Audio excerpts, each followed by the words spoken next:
Hello and welcome to a First Post POV. The world of technology, things tend to move pretty fast.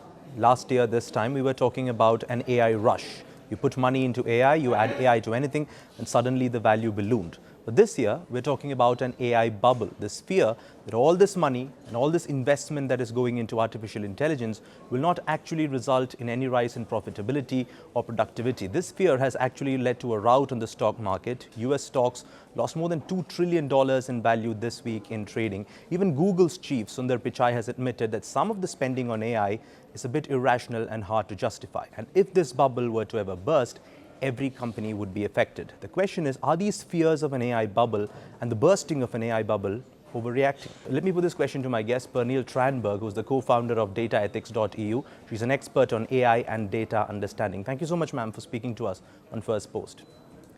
Thank you. Now, when we do see that whenever there's a new technology, especially something as path-breaking as artificial intelligence, there is a rush and there is extra investment into that technology. Is this a case of us being too impatient with artificial intelligence and saying we need the results immediately, or is this actually a case of a bubble that just grows every month? I do think it's a case of a bubble, but it is a case of a bubble when we are talking so-called generative AI, large language models, because we have had AI for a long time and now we just call everything AI. So it's the language models, the chatbots we are seeing, the race there, then we can talk about a bubble, because those companies behind them, their valuations are so high and their earnings are so low, and it doesn't make sense at all. How do we judge, though, whether something is a bubble or whether we are overreacting? Do you think there are certain metrics that we can look at perhaps to see whether this particular technology is overvalued? What would those metrics be?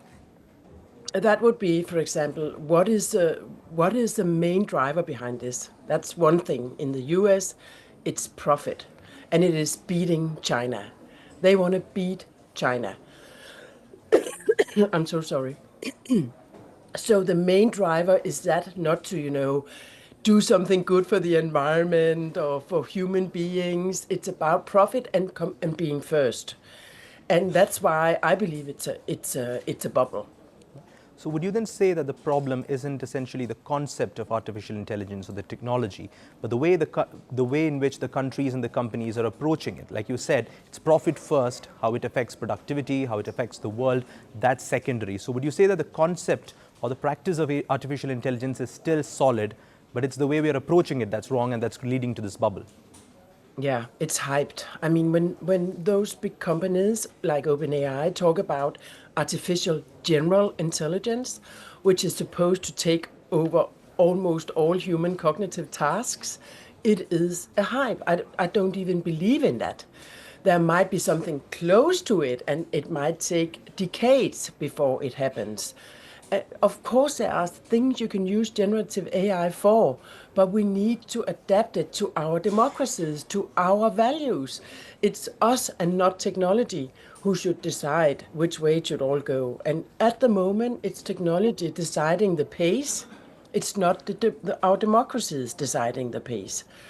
And at the same time, they are so eager to get so much money, investor money in, so they can be the first and the fastest. And they're not making that much money on it yet, because we are still waiting for the big gains, the big efficiency gains. Right now, if you ask a lot of people what AI is, they would probably turn to ChatGPT or any other large language model, in which you basically input a prompt and it gives you a reply. And you're saying that this is basically a profit-driven way, and it's not really how artificial intelligence is going to be integrated into our lives.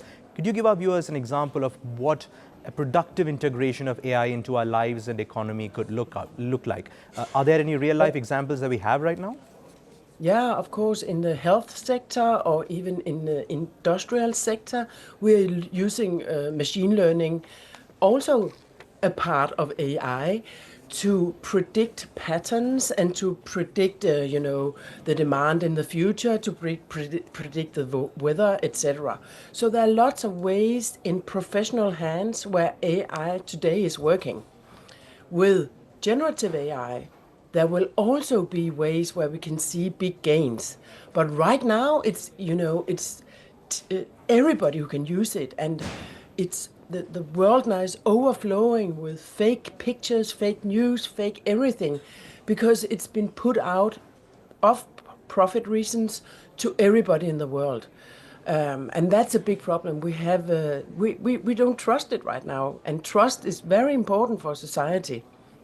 A lot of people say that this isn't really an AI bubble, that this is a data center bubble, or this is an LLM bubble, because that's where most of the money is going. You look at news every week, there's news of some multi-billion-dollar commitment being made by the likes of NVIDIA or OpenAI to build data centers in different parts of the world. I know that that does create the image of a bubble, but without those investments in data centers and without those investments in these models, can we look at AI applications in normal life? Like, for example, you gave the instance of health. Is it possible to integrate AI into normal life without those billion-dollar investments in your data centers and in machine learning? Of course it is. We have to do it in the pace we decide. We have seen the Chinese making models which are not so demanding on water and electricity. So the demand for this is overhyped. The data centers, building of data centers, that's overhyped. Of course, we probably need more data centers in the future, but it should grow organically with the need for this.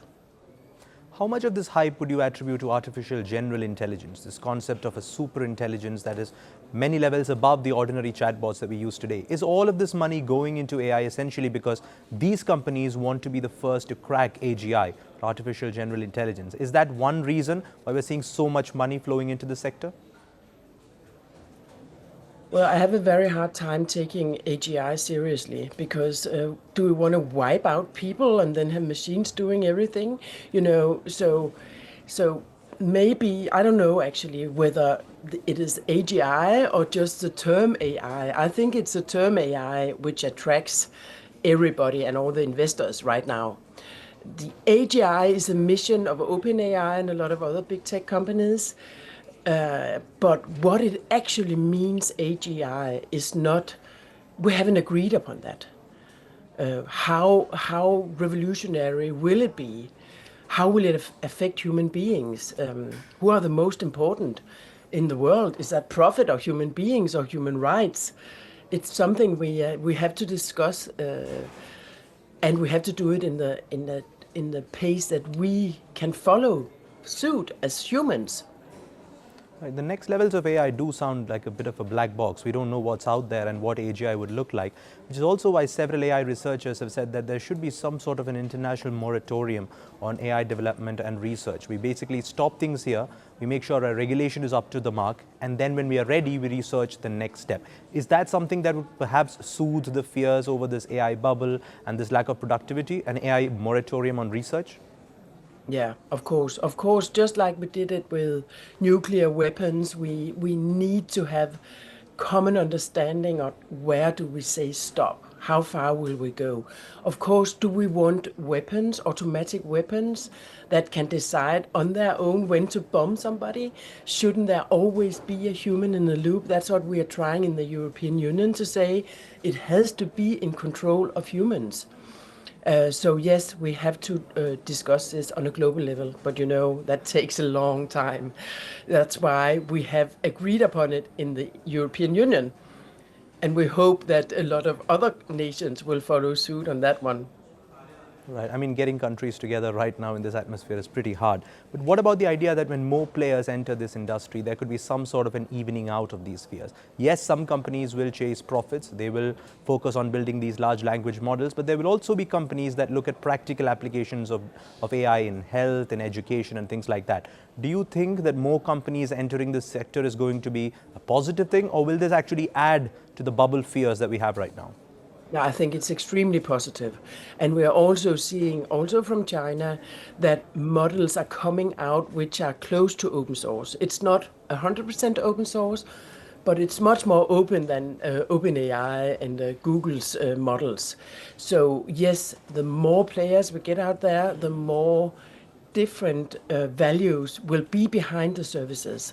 Some of them are non-profit and truly non-profit, and will do it to try and solve maybe climate problems or whatever. So yes, it's a very good sign that we're seeing large language models in all parts of the world and not only the US.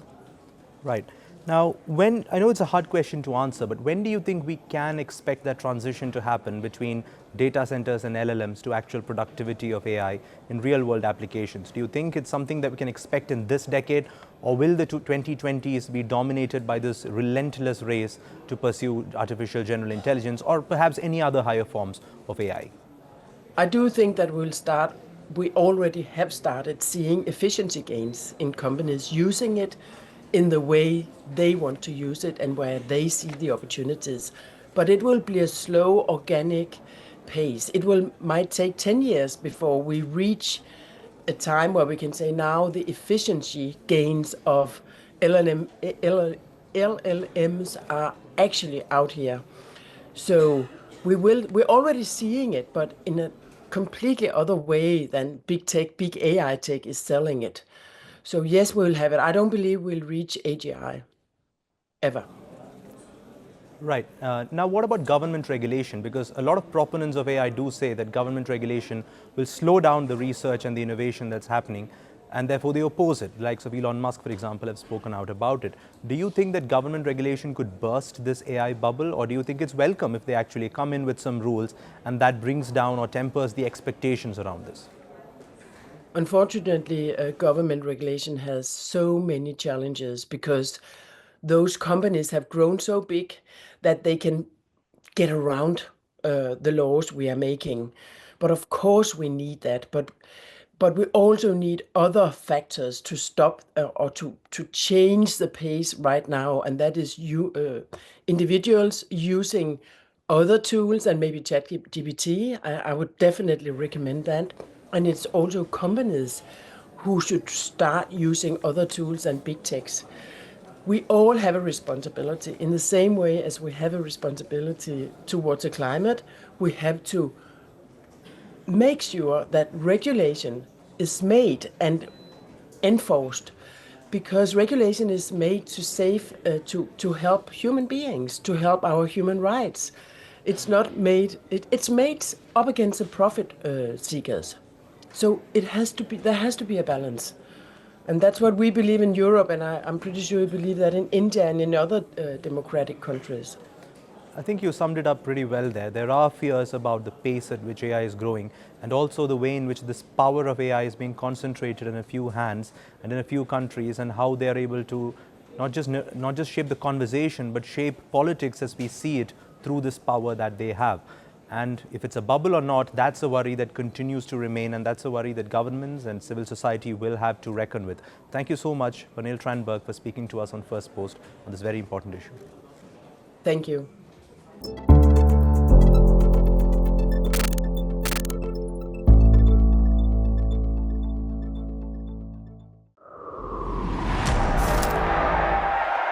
They promised glory.